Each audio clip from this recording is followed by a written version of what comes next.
Let's look at my July favorites. These are products that I go back to all the time. Powder Melt Setting Spray came out with a travel size version. I just went on a short trip, came out just in time for me when I left out for travel. This is a spray that I loved this trip. I loved setting my face with this because I used a truckload of powder. I was on an outdoor beach kind of vacation where the climate was pretty hot and I needed all the protection. These two together was the dream team. This is the one size Until Dawn. This is the one size Powder Melt. I actually also used the sunscreen version. I'm not sure if it really gave me any protection. I'm glad that it comes in a travel size version and I loved it. This is the one size Oil Sucker Spray. This one is very, very unique, just as much as the Powder Melt. So I have oily combination skin. My T-zone gets really, really oily. So does my cheeks sometime at the end of the day.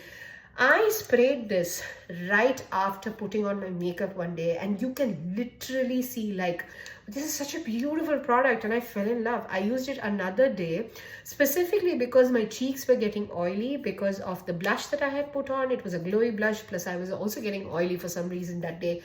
This took care of it and it didn't take away, it still looked like skin, but at the same time it mattified it instantly. So if you're an oily skin person, this needs to be in your bag, and this is now a favorite of mine, especially for my forehead because that's where I get the most oily. Kylie Skin Tint. This was the only skin tint that I used throughout the vacation. I did carry a foundation with me, but this was enough. And this was lightweight. I did not feel like I was wearing anything on my face. It, lasted the entire day. I was in a hot, humid place, but lasted the entire day. There were days when I wore this, I got submerged underwater and it still held up to the bargain. So you can tell how beautiful this is.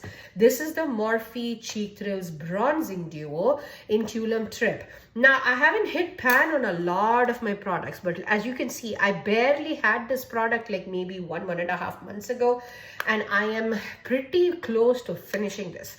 I needed this bronzer a lot because I have tanned significantly. My face and my chest have really tanned a lot, and I needed my bronzer to match and help me match my foundation products. They're all now light for me. Ain't nobody got time to just buy 2 separate foundation shades. I'm not that person. And the Milani concealer. Now, this was the only concealer that I used throughout the trip. For some reason, I just keep coming back to this. Do not need a corrector with this. The shade is so perfect and I loved it. The Maybelline Pressed Powder. This has been the only powder that I've used since getting it, and my skin looks like a filter when I use this. Nude Kiss by Milani. Such a glowy blush. There have been days when I've not worn a highlighter with this blush. Just love it.